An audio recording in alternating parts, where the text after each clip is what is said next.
नमो अरिहन्ताणम्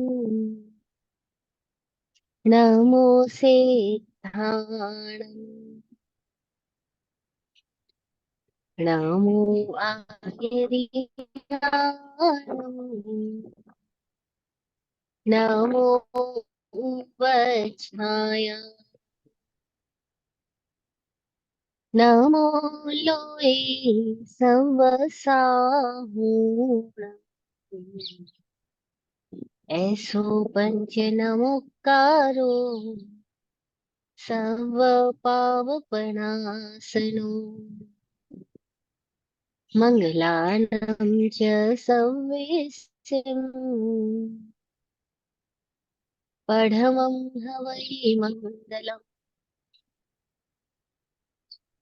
पढमं हवै मंगलम्।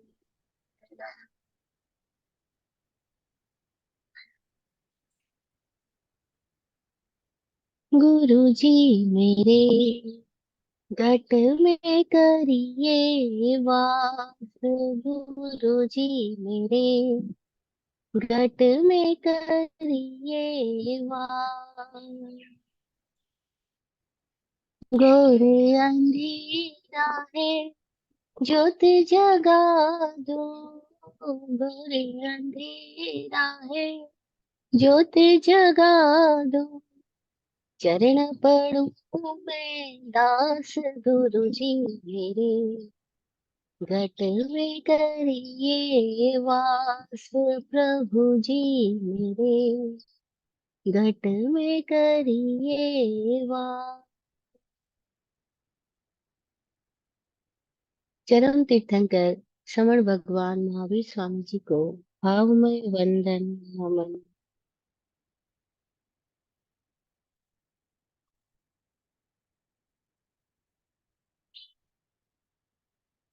चतुर्विद तीर्थ को प्रणाम। सृष्टिगत सहयोगी हर प्रत्यक्ष अप्रत्यक्ष निमित्त के लिए सतत आभार आभार आभार।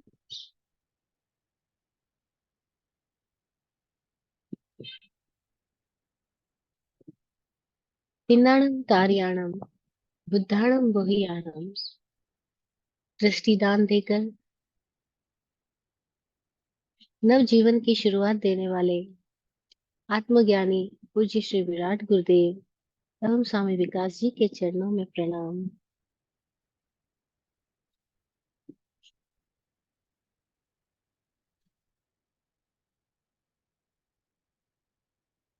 तत्वार्थाधिगम सूत्र के रचयिता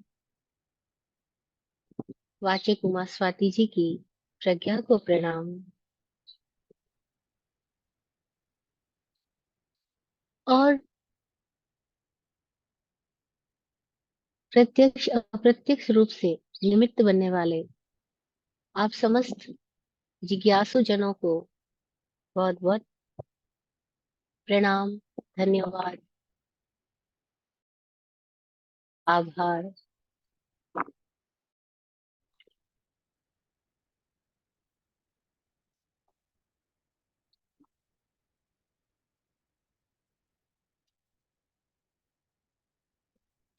ओम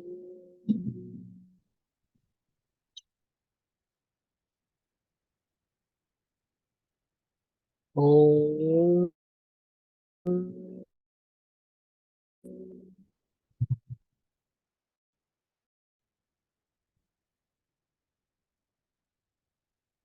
ओम।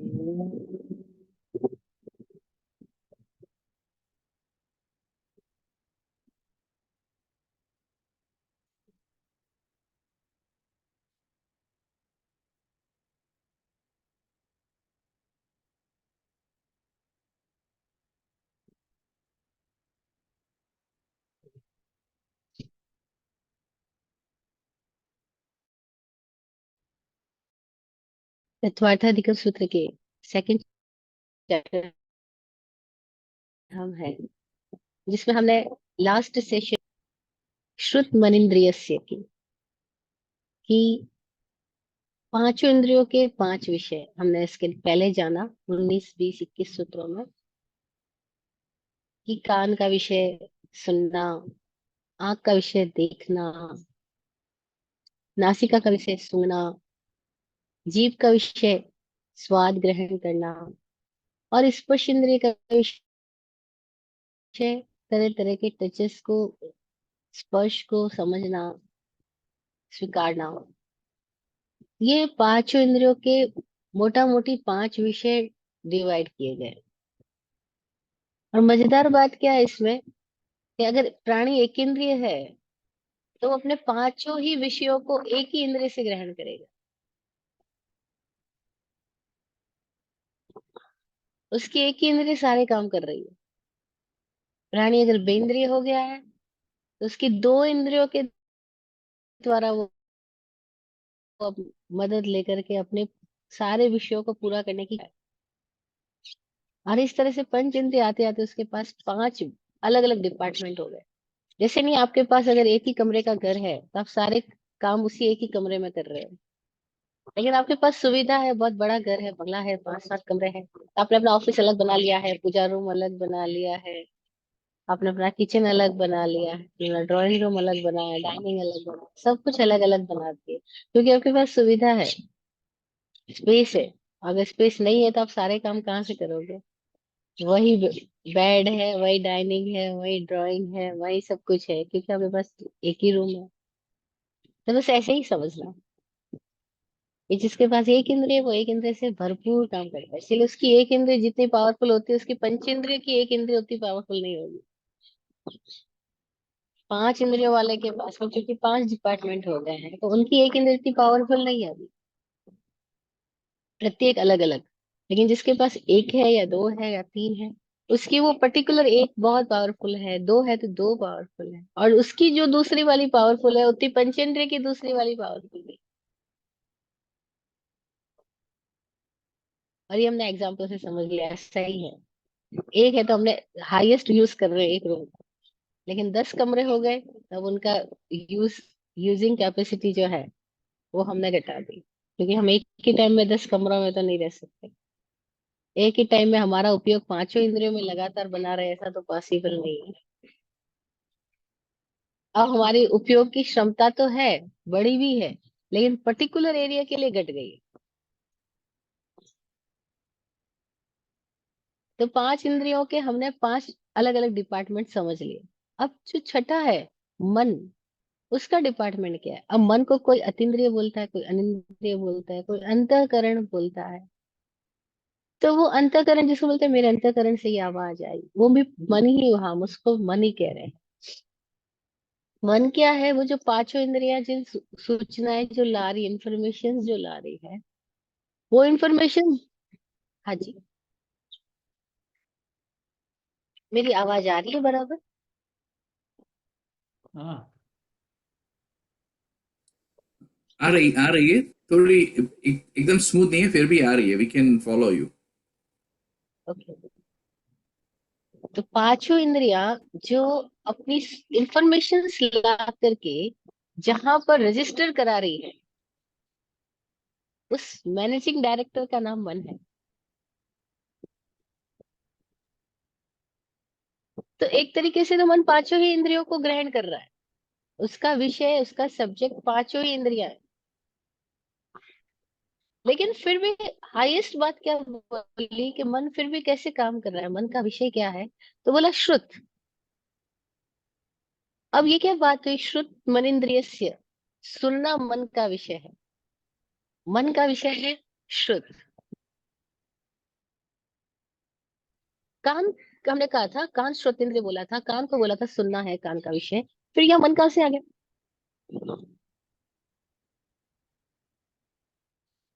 और ये सूत्र देने की आवश्यकता क्यों हुई। ये सारी बातें अकारण तो पैदा नहीं हुई होगी।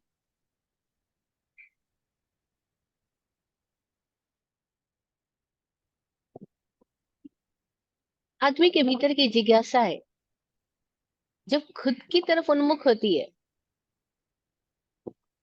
कि कैसे मैं खुद को जानूं, तो सबसे पहले जिसको वो खुद बोल रहा है वो उसका शरीर ही तो है, उसका दृश्यमान सत्ता। जो उसको प्रेजेंट में एक्सेसिबल है,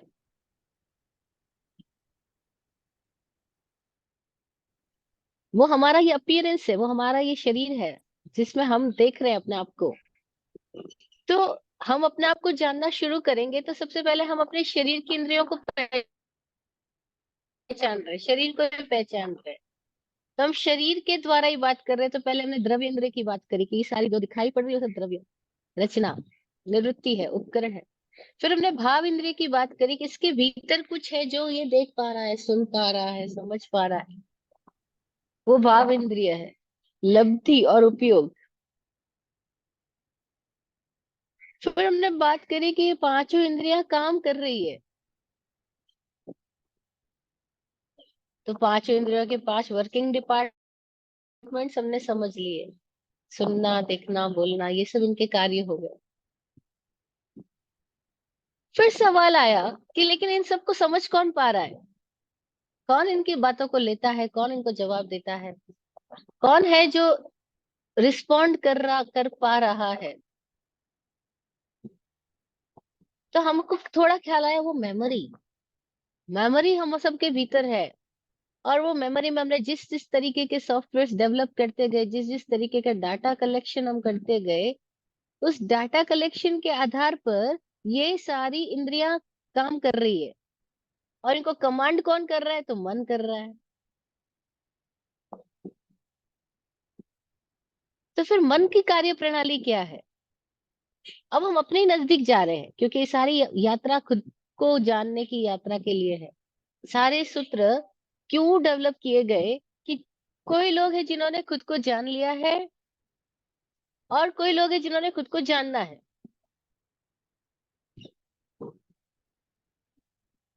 तो जिन्होंने जान लिया है, उन्होंने जिनको खुद को जानना है उनको मदद करने के लिए कुछ फार्मूलाज दिए। इसलिए ये सूत्र डेवलप हुए। तो अब हमें इन सूत्रों के द्वारा क्या करना है? खुद को जानना है, वो भीतर से जाने, और बाहर उन्होंने एक्सप्रेशन दिया। हम बाहर से जान रहे हैं और भीतर चले जाए, इसके लिए जान रहे हैं। किसी भी पल हमें अपनी यात्रा का उद्देश्य नहीं भूलना होगा, क्योंकि हम यही भूल गए कि किस लिए यात्रा कर रहे हैं तो सब गड़बड़ हो जाएगी, फिर यात्रा ही नहीं होगी, फिर तो गोल गोल घूमते रह जाएंगे। तो किसी भी पल नहीं भूलना है कि हम ये सूत्र क्यों समझ रहे हैं, कहाँ से आए, कहाँ जा रहे हैं।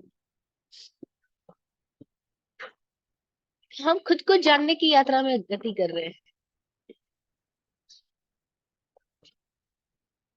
तो यहाँ हम जान रहे हैं कि जो मन है, ये होने पर ही सुनना पॉसिबल होता है। आप बैठे हैं सामने, भगवान महावीर सामने भी बैठे हो, लेकिन भगवान महावीर बोल रहे और हमारा मन कहीं और चला गया है। अब क्या करेंगे? बोलते जाएंगे, हमें सुनाई नहीं पड़ेगा। और एक वो रोहिणी चोर है, गया तो चोरी करने के लिए है, और बाजू में भगवान महावीर स्वामी कुछ बोल रहे हैं और उसका मन वहां चला गया, और मन ने कुछ ही पद ग्रहण कर लिए, चोर की जिंदगी बदल गई। जम्बू स्वामी के घर पे भी यही हुआ। रात को अपनी बहुत सारी पत्नियों के साथ वार्तालाप कर रहे हैं और चोर घर में घुस आया है। और बहुत सारे चोरों ने, क्योंकि उनको पता था आज शादी हुई है तो बहुत दहेज आया हुआ है, बहुत माल आया हुआ है, और ये भाई साहब तो बिजी रहेंगे अपनी पत्नियों के साथ, हम माल ले जाएंगे। और ये क्या पता था कि जिनके अगर हम माल लेने जा रहे हैं वहां पे हम कोई और तरह का माल लेकर आएंगे, क्योंकि वो कुछ बोल रहे हैं अपनी पत्नियों को, और चोरों के भीतर वो शब्द चले गए।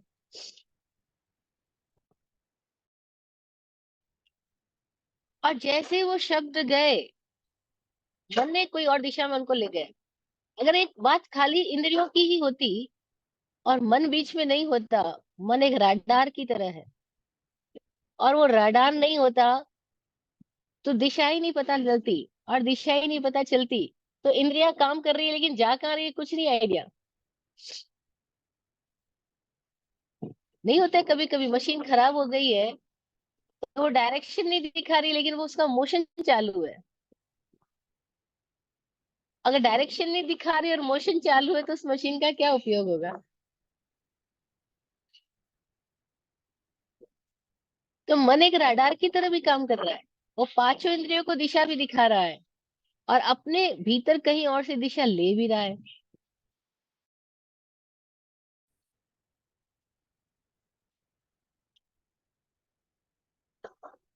अब मन ने काम किया, जैसे ही कान में शब्द गए मन ने काम किया। मन ने क्या किया, मन के पास कैलकुलेशन है, वो कलन करना जानता है, गणना करना जानता है। मन के पास कंपैरिजन है, वो तुलना करना जानता है। मन के पास संग्रहण स्टोर करने की क्षमता है, वो चीजों को डाटा को याद रखता है, कलेक्ट करके रखता है। ऐसे मन की विविध शक्तियां हैं और वो अपनी अपनी शक्तियों का प्रयोग करके, सबके भीतर की शक्तियां अलग अलग है लेकिन उन शक्तियों को सबसे ज्यादा जो बल मिल रहा है वो सुनने से मिल रहा है। सुनना भी और देखना भी दोनों ही महत्वपूर्ण है, लेकिन फिर भी यहाँ सुनना शब्द दिया, श्रुत दिया। इसका एक बहुत बड़ा कारण ये भी है कि जैसे आपको चश्मा लगाना है तो आपको कान चाहिए ना, दोनों और चश्मा जा सकेगा, है ना, टिकेगा थोड़ा कान पे आकर के। ऐसे ही समझो कि मन को टिकाने के लिए भी एक कान चाहिए।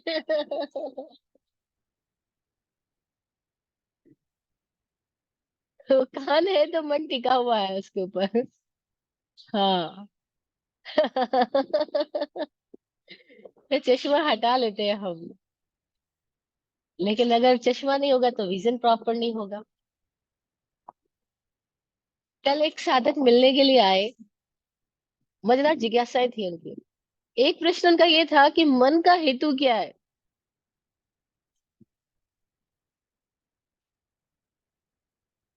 हालांकि ये प्रश्न किताबी ज्यादा थे, अंदर से आए भी नहीं थे। जो खुद के अनुभव से प्रश्न आते हैं उनके आंसर डिफरेंट हो जाते हैं। वो पैदा भी कहीं किसी और तल से हुए हैं तो उनके उत्तर भी कहीं और तल तक उनको ले जाते हैं। लेकिन कभी कभी लोगों के केवल खोपड़ी के प्रश्न होते हैं, वो भी इसलिए क्योंकि वो किताबें पढ़ पढ़ के आ जाते हैं। तो उन्होंने भी कुछ किताबें बहुत पढ़ रखी है ऐसा लग रहा था।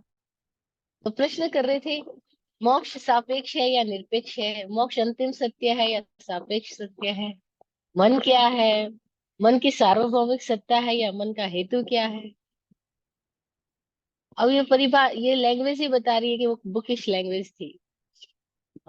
इसको समझना भी मुश्किल है कि मन यूनिवर्सल है या नहीं है, मन का हेतु क्या है, नहीं मन की, मन का कारण क्या है, मन पैदा ही क्यों हुआ।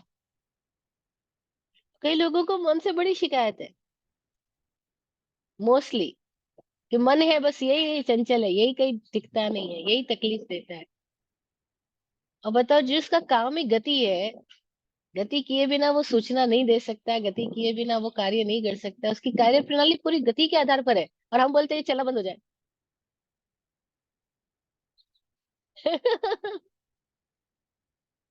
पहली बात तो वो पॉसिबल नहीं, और दूसरी बात अगर पॉसिबल हो भी गया तो उससे समाधान नहीं, फिर तो हम जड़ ही हो गए। एक इंद्र से चौर इंद्र तक के प्राणी में ऐसा मन है ही नहीं जैसा हमारे पास है, और उनका मन ऐसा चलता ही नहीं जैसा हमारा चल सकता है।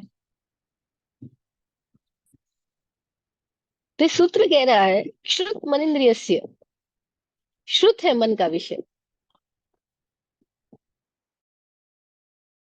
मन काम कैसे करता है, सुन करके। सुनना उसका बड़ा डिपार्टमेंट है। और ये सुनना क्यों बोला, क्योंकि अंतिम उपलब्धि श्रुत है। पांच इंद्रियों में जो सबसे लास्ट मिलने वाली अंतिम उपलब्धि है, जो अल्टीमेट अचीवमेंट है, वो श्रोत इंद्रिय है, वो कान है। कान होने पर ही जीव पंचेंद्रिय होता है। और जिसके पास कान हुआ उसी के पास संभावना है कि वह समनस्क हो सके, वह संज्ञावान हो सके, वह मन वाला हो सके।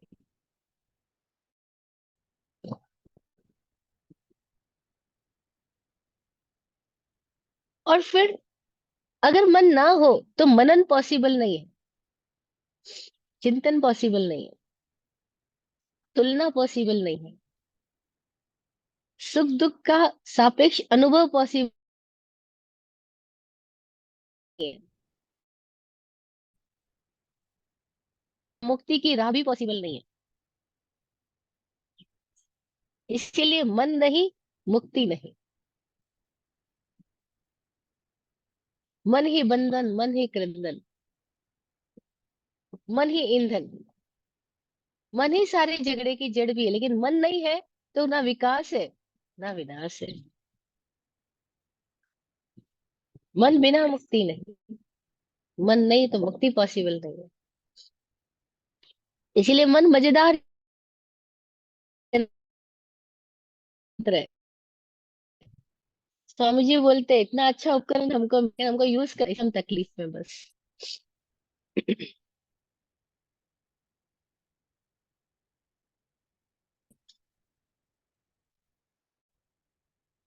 कोई लोग इसको ऐसा बोलते हैं कि वो यहाँ पर है, कोई बोलते हैं वो यहाँ पर है, कोई बोलते हैं वो कहीं पर है। लेकिन वो इंद्रिय नहीं है, उसका एक स्थान नहीं है, वो पूरे में ही है।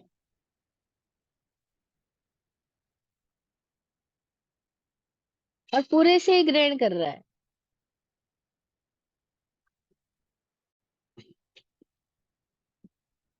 लेकिन चूंकि हम सजग नहीं है, इसलिए हमको अपना हमारे बारे में कुछ पता ही नहीं है।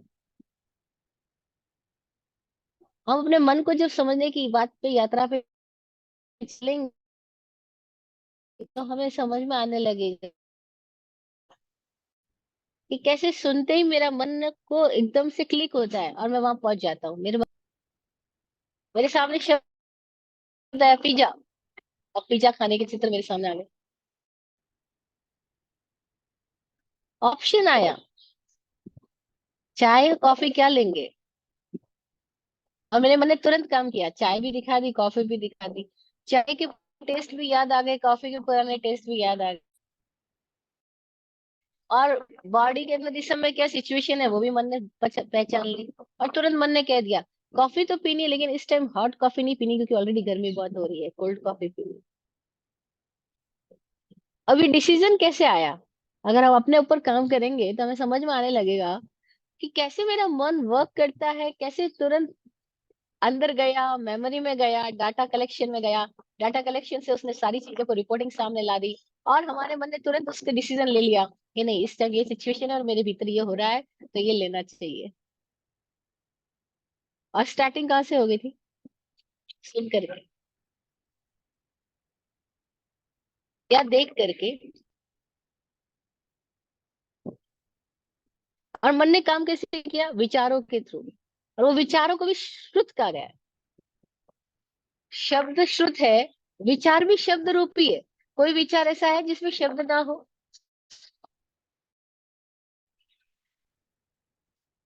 विचार करो किसी चीज का, आप किसी भी चीज का विचार करो। आप विचार करो अपने कपड़ों का, फेवरेट ड्रेस का, विचार करो फेवरेट एक्टर का। अच्छा, एक्ट्रेस का कर लो, ज्यादा इजी होगा।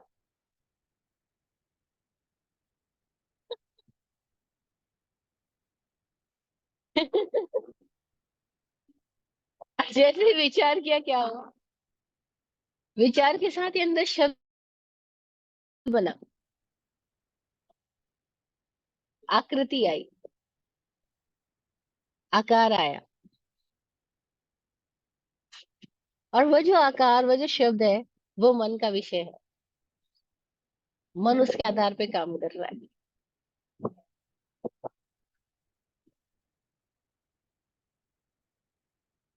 तो जो लोग अंतर यात्रा पे निकलते हैं, वो लोग धीरे धीरे बाहर से अपने आप को भीतर की तरफ प्रत्याहार करते हैं, अंदर की तरफ लेके जाते हैं। और तब वो बाहर को सुनने की बजाय अपने आप को सुनना शुरू करने लगते हैं। और जो अपने आप को सुनने लगते हैं वो समझ पाते हैं, अरे बड़ा मजेदार है अंदर तो। और मैं सोचता ये मन मुझे नचा रहा है, लेकिन मुझे तो बड़ा आसान मन को समझना हो गया कि अगर मैं बाहर की तरफ के कोई शब्द रूप की तरफ ध्यान ना दूं तो मेरा मन उस तरह से काम ही नहीं करेगा। उसकी चंचलता ऑटोमेटिकली रुक जाएगी, उसका भटकाना, उसमें बहुत सारे विकल्प ऑटोमेटिकली खत्म होने लग जाएंगे, नए विकल्प पैदा ही नहीं होंगे। और तब उन्हें भीतर कोई रस आने लगता है,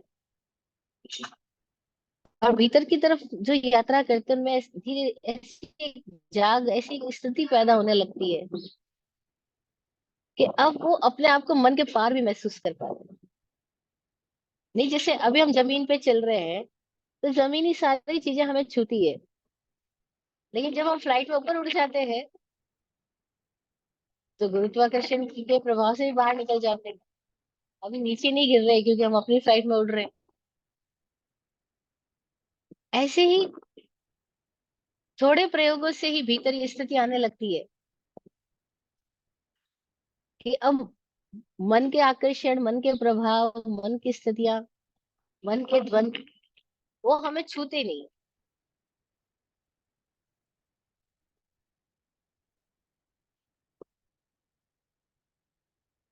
भगवान महावीर ने वो 12.5 वर्ष जब अपने एकांत में रहे, अपने ही भीतर मौन में, कहते हैं कि उस समय में उन्होंने अपने मौन में पूरी सृष्टि को अपने भीतर महसूस किया। और तब उन्हें पृथ्वी, पानी, अग्नि, वायु, इन सब की संवेदनाएं समझ में आई। इन सब का जीवन तल को वो छू रहे थे। तभी तो ये जो बातें इन सूत्रों में निकली है, आज तो साइंटिस्ट अपनी ओर से बहुत तरह के प्रयोगों करके उन स्थितियों तक पहुंच रहे हैं कि वो बाहर ही से किसी तरह से जान सके। लेकिन भगवान महावीर तो अंतर जगत के वैज्ञानिक हुए, उन्होंने इन स्थितियों को के अंदर जाना। और तब उन्होंने जीवों की स्थितियां बताई कि कैसे जीव एक इंद्रिय है, बे इंद्रिय है, तेन्द्रिय है। और जीव अपनी अपनी भीतर की योग्यता के आधार पर इंद्रियों को डेवलप करता है, इसीलिए इन इंद्रियों को लब्धि बोला। लब्धि मतलब उनकी अचीवमेंट्स है, उनकी योग्यताएं है ये। और सबसे स्थिति बताई कि जब मन मिल गया, अब आदमी के पास में दरवाजे खुल गए, एक ओपनिंग हो गई। अब वो अपने मन के माध्यम से इस जगत का भी परम ऐश्वर्य भोग सकता है, और अपने मन के माध्यम से इस जगत के सारे ही स्थितियों के पार भी जा सकता है।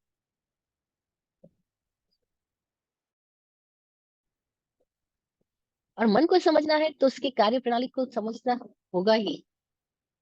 और तब समझ में आएगा, अरे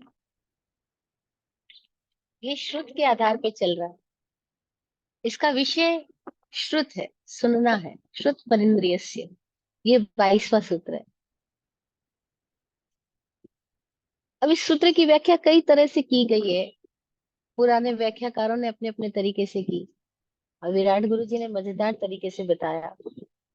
उन्होंने कहा इस श्रुत को भी वापस दो प्रकार से समझना। एक है श्रीकार श्रुत, दूसरा है विकार श्रुत।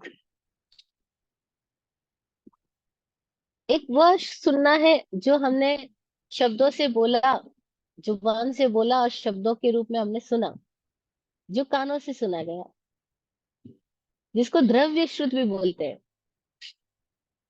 लेकिन ये द्रव्य श्रुत जो है वो केवल संवाहक है, ये महत्वपूर्ण नहीं है। इसमें जब हमारा मन जाता है, मन जुड़ जाता है, तो ये भाव श्रुत हो जाता है। और फिर मजेदार बात क्या है कि जो भी द्रव्य श्रुत है उसके अंदर हमारी मौजूदगी से अब हमारी मौजूदगी सकारात्मक है या विकार युक्त है? अब हम जो है अपनी उपस्थिति की वजह से सुने गए शब्द के अर्थ बदल देते हैं, अर्थ कर देते हैं। हम अर्थ को सार्थक भी कर सकते हैं, निरर्थक भी कर सकते हैं, व्यर्थ भी कर सकते हैं, अनर्थ भी कर सकते हैं। ये इतनी सारी स्थितियां कौन पैदा कर देता है? शब्द नहीं, शब्द पर काम कर रहा हमारा मन। तभी तो देखो किसी ने बोला पागल हो गई क्या? अब सुनने वाले ने गाली की तरह लिया, झगड़ा कर दिया। सुनने वाले मन ने प्रेम की तरह लिया, पुलकित हो उठा। वो सुनने वाला मन जो था ना, शब्द तो शब्द है, शब्द में क्या अर्थ था बताओ? पागल हो गई क्या? लेकिन सुनने वाला का मन काम कर रहा है ना। अब सुनने वाले मन ने एक शब्द के पता नहीं कितने अर्थ निकाल, कैसे अर्थ निकाल लिया, और फिर जैसा अर्थ निकाला उसने अपनी सृष्टि की रचना वैसी कर दी। जैसे आपने उसको गाली की तरह लिया, आपके भीतर प्रतिक्रिया पैदा हुई, प्रतिशोध पैदा हुआ, प्रतिरोध पैदा हुआ। आपने उसके साथ दुश्मनी का संबंध बना लिया। अब आपने अपनी सृष्टि रचना कर ली एक अलग तरह से। कहाँ से हुई ये सृष्टि की रचना? ईसाई दर्शन ऐसा बोलता है, क्रिश्चियनिटी ऐसा कहती है कि इस वर्ल्ड, ये जो वर्ल्ड पैदा हुआ, जगत पैदा हुआ, वो वर्ड से पैदा हुआ। शब्द से जगत की उत्पत्ति हुई। ये बातें यूं ही नहीं कह दी गई। अगर हम अपने अनुभव से चले तो हमें पता चलता है कि शब्द आते और हमारे भीतर अलग अलग चीजों की उत्पत्ति हो जाती है। आपको भूख भी नहीं लगी हुई है, लेकिन जरा सा शब्द आया, रसगुल्ला खा लो डैडी।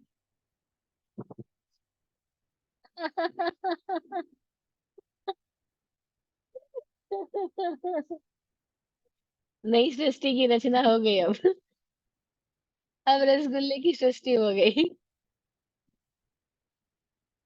तो कितना मजेदार है देखो। श्रुत मनिंद्रियस्य, अनिंद्रिय है श्रुत। अनिंद्रिय का विषय है श्रुत। और जैसे ही मन जुड़ा, उसने अपनी रचना करनी शुरू कर दी, सृष्टि की रचना शुरू कर दी।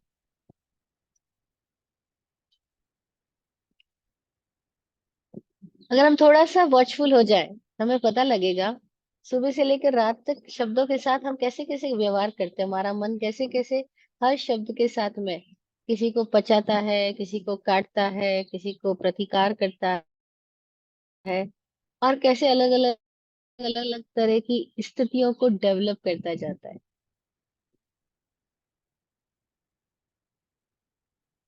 शैव दर्शन, जैसे ईसाई दर्शन कहता है शब्द से सृष्टि की रचना हुई। शैव दर्शन जो भारत का दर्शन है, शिव का दर्शन माना जाता है, तो शैव दर्शन भी यही कहता है कि भगवान शिव के डमरू से शब्द पैदा हुए, और उन शब्दों से पूरा विश्व बना। भगवान शिव ने डमरू बजाया, डमरू से ध्वनियां पैदा हुई, और वे 14 प्रकार की ध्वनियां से अक्षर पैदा हुए। उन अक्षरों से फिर शब्द रचना हो, और ये सृष्टि रचना हो। मजेदार बात है। हम अपने भीतर जाएंगे तो पता लगेगा वो डमरू क्या है, वो बजना क्या है, और उससे सृष्टि रचना कैसी हो रही है। ये बातें प्रतीकात्मक है। बाहर जो कहा गया शिव का डमरू, भीतर कुछ और है। ये डमरू क्या है?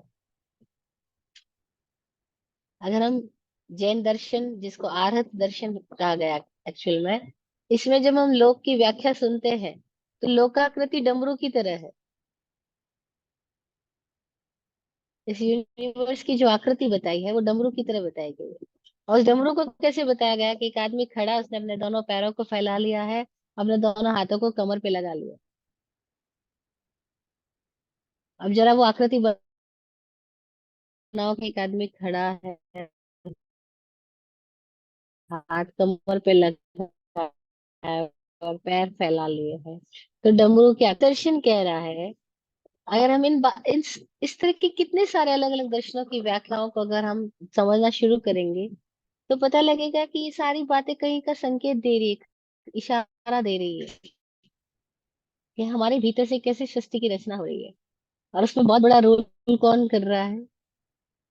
श्रुत मनिंद्रिय से सूत्र बड़ा महत्वपूर्ण है। अनिंद्रिय का विशेष श्रुत है। इसलिए पुराने जमाने से लोग बोलते थे शब्द का छान कर उपयोग करना, फिल्टर करके उपयोग करना। ऐसे कुछ भी मत बोल जाना,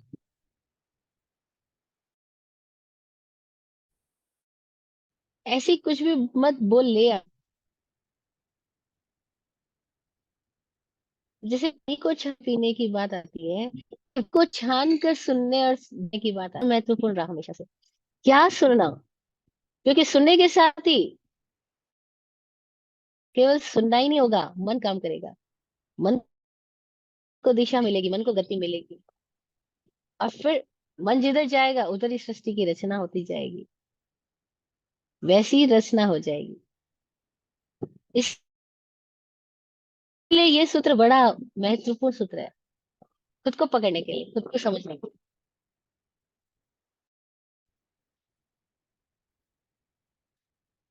कई बार हमें पता ही नहीं लगता, खाली टाइम है, कुछ काम में ऑक्यूपाई नहीं है, तो लोग टीवी चैनल, मोबाइल चैनल कुछ भी खोल देते हैं, उसमें कुछ भी चीजें सुनना शुरू कर देते हैं। और वो कुछ भी चीजें जो सुन ली गई वो अंदर तो गई मेमोरी में। अब डालना तो आ गया, इस मेमोरी को निकालना नहीं आता हमको। और फिर ये अंदर जाके खिचड़ी बनती है, और रात की नींद खराब होती है, तरह तरह के दुखद स्वप्न आते हैं, तरह तरह की कल्पनाएं मन क्रिएट करता है। अब इन सबकी शुरुआत कहाँ से हुई थी, हमें पता ही नहीं कि डस्टबिन में कचरा डाला कैसे गया था। और डालना तो पता है, निकालना तो हमें आता ही नहीं।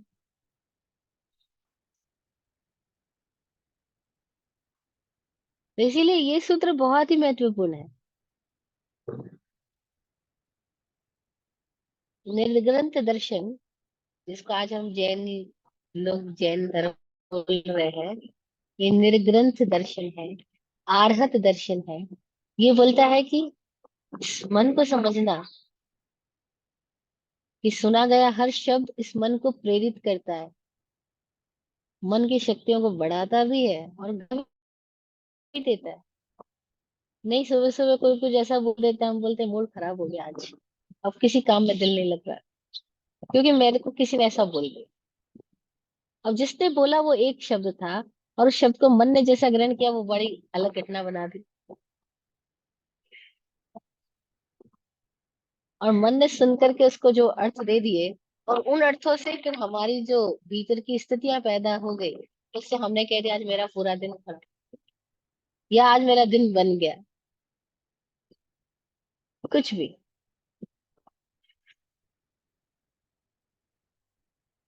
श्रुत मनिंद्रियस्य, श्रुत है मन का कार्य।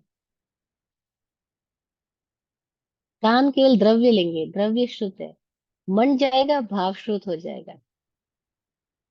और मन कैसा डालेगा, मन कैसा जाएगा, वो किस पे डिपेंड है?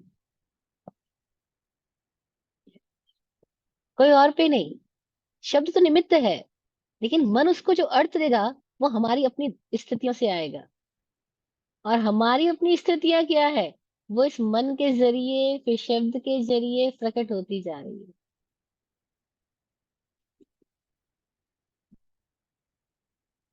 बस ये अपने स्थितियों के प्रति हम जागृत हो जाएंगे, तो हमें क्लियर होगा कि हमें इस मन का उपयोग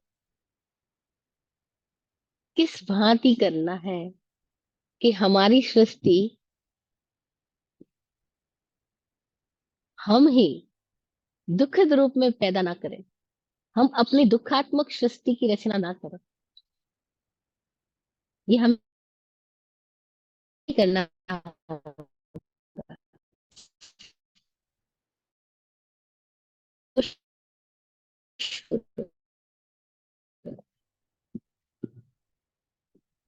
फिर अगला सूत्र चलते हैं, 23वां सूत्र। 23वां और 24वां दोनों सूत्र एक साथ ले सकते हैं।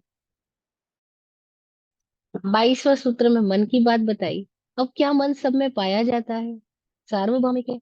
नहीं, नहीं है। तो अगला सूत्र बोल रहा है, 23वां सूत्र, वायवंता नाम एकम। इस सूत्र का एक और पाठांतर मिलता है, मतलब इसी सूत्र को दूसरी तरीके से भी लिखा गया है। दिगंबर शास्त्र में कुछ अलग लिखा है, श्वेतांबर शास्त्र में कुछ अलग लिखा है। एक जगह लिखा है वायवंता नाम एकम, एक जगह लिखा है वनस्पत्यंता नाम एकम।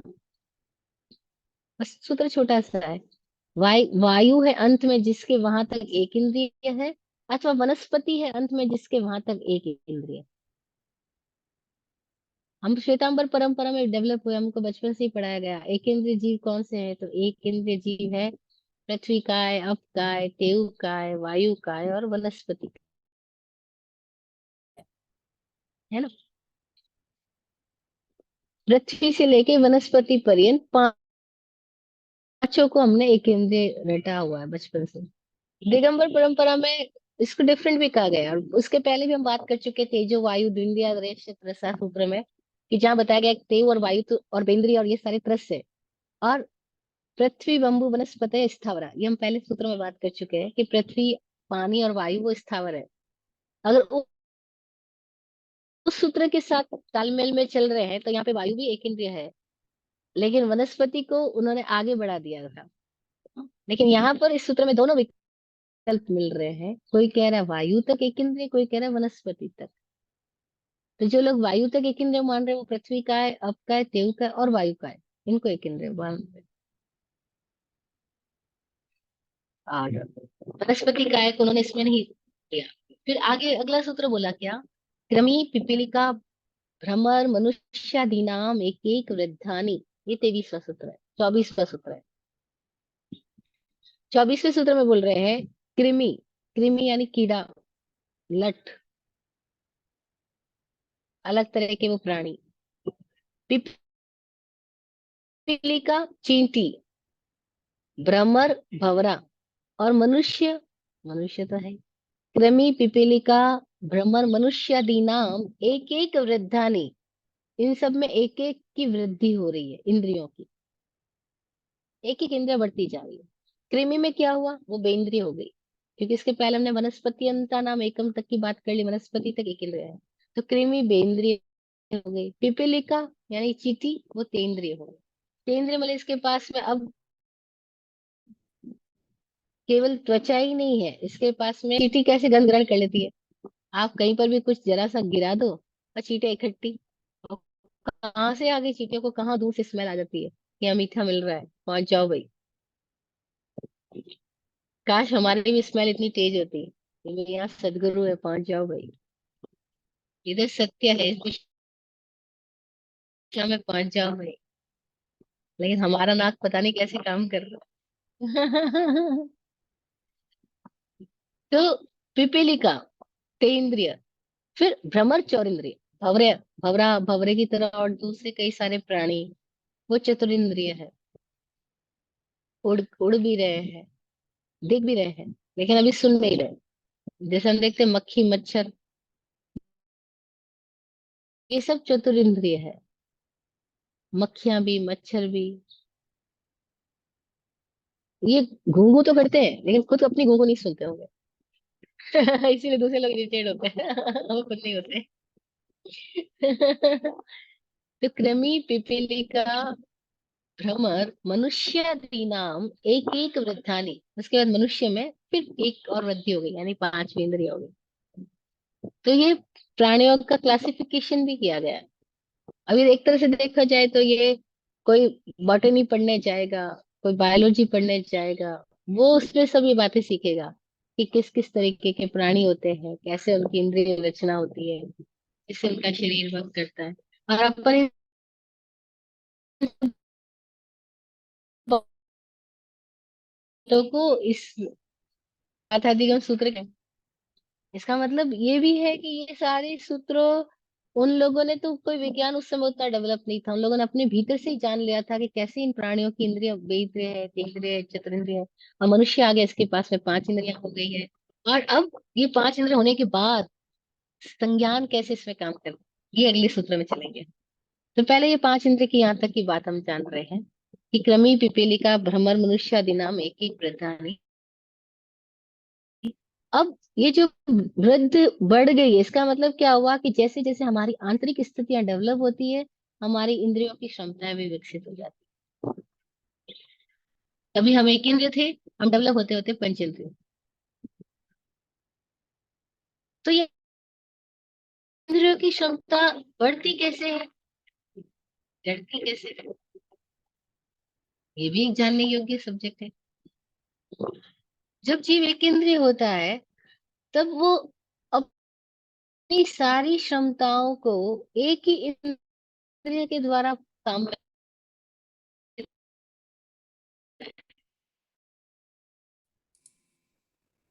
कि हर जीव का एक स्वभाव ही है कि वो विकसित होना वैभवश्री जी, चाहता है, वो विस्तरित होना चाहता है, वो फैलना चाहता है।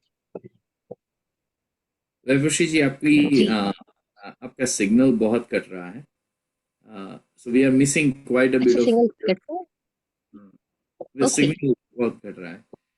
तो अभी थोड़ा थोड़ा टूटा टूटा चल रहा था, पर फिर भी we are getting your points, पर अब थोड़ा ज्यादा डिफिकल्ट हो रहा है और आप यहाँ नए से मैं मोबाइल टॉपिक में डाटा जा से रही कर हैं। रही हाँ, नहीं, आप नए टॉपिक में जा रही हैं, मैं सोच रहा हूँ अगर नेक्स्ट वीक में अगर ये टॉपिक ले तो अच्छा रहेगा। हूँ।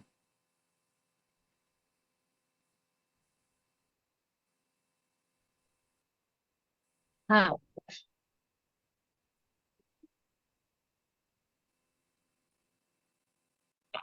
तो आज की बात हम यहीं पर रखते हैं। हाँ, और जो है नेक्स्ट और वीक जो है, किसी का कोई प्रश्न है तो पूछ। हाँ, आप इफ एनीबॉडी हैज बोलिए। Question please go ahead and ask, पर पहले आपको we can wrap up and then we can ask questions if that's okay. Yes yes. हाँ, आप कुछ बोल रहे थे नेक्स्ट वीक। हाँ, नेक्स्ट वीक जो है यहाँ पे महावीर जयंती का सेलिब्रेशन है, उसका टाइमिंग मुझे देखना पड़ेगा, अगर जो बहुत लेट होगा ना तो then we may have to skip next week. Okay okay okay. तो आज का सेशन को हम यहीं पे स्टॉप करते हैं, इस समझ के साथ में कि हम अपने मन की कार्य प्रणाली को समझें।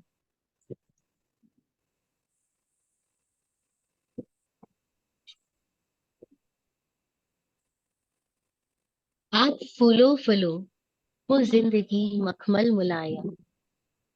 आप फूलो फलो हो जिंदगी मखमल मुलायम। आपकी हर खुशी पे है हमारी जान सदके। दुआ करते हैं चुपचाप दिल की थाप से। दुआ करते हैं चुपचाप दिल की थाप से हम। रहे जाते नवाजे हर घड़ी अरमान सबके। अमन और चैन से गुजरे आपका वक्त सारा। अमन और चैन से गुजरे आपका वक्त सारा। रुख पे खिलती रहे यूं रूह की मुस्कान खुल के। रुख पे खिलती रहे यूं रूह की मुस्कान खुल के। जय हो, जय हो, जय हो। सबका कल्याण।